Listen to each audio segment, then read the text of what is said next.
There are signs of trouble for Prime Minister Justin Trudeau and his Liberals. New polling shows the Liberals and the Prime Minister losing support and potentially losing some seats in vote-rich Ontario. What does it all mean? Let's get the latest from the founder and chief data scientist of Nanos Research, Nik Nanos. Nik, thanks for joining us today. First, let's look at the overall ballot numbers. The Conservatives under Pierre Poilievre sit at just over 35%, virtually unchanged. The Liberals have fallen to just under 28%. The NDP is up to nearly 22%. The Bloc is just over 7%. The Greens are at just over 4%. And the People Party is unchanged at just over 3%. Nik, what stands out? Well, actually, what's quite clear, Donna, is that the trend is not favoring the Liberals right now and that the NDP are up.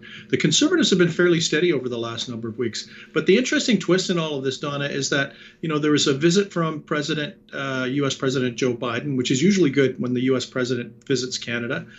There was a budget, which is usually an infomercial. There's a Liberal Party convention, which is another Liberal infomercial. And what we're seeing is that the numbers are not recovering for the Liberals, and the Conservatives have the advantage. And they have the advantage in a number of key battlegrounds where they're picking up support in Atlantic Canada, Ontario, and also in British Columbia.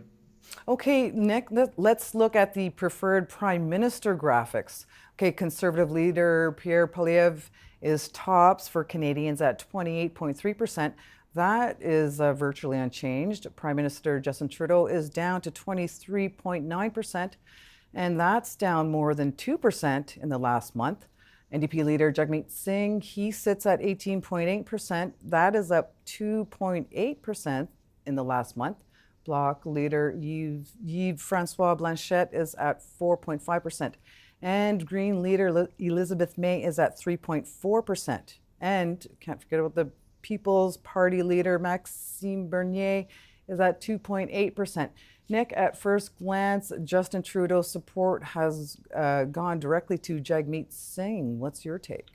Yeah, and the other key takeaway, Donna, first of all, 18% of Canadians are unsure who they would prefer as Prime Minister. So that's about 1 out of every 5. It means they're not really enthused about any of the choices. The other thing is that usually whoever happens to be the Prime Minister has a baked-in advantage of about 5 percentage points over their opponents.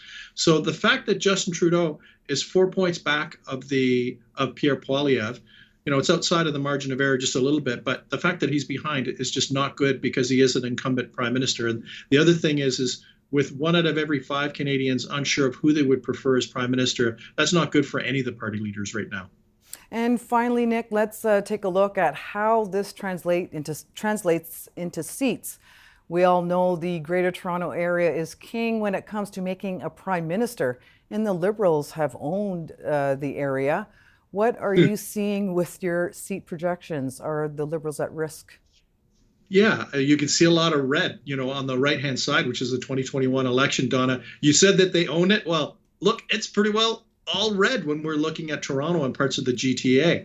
So the last election was critical in the GTA helping to build that winning coalition for the Liberals. But, Donna, when we check out the latest seat projections in the GTA for all of the federal parties, it shows a completely different picture.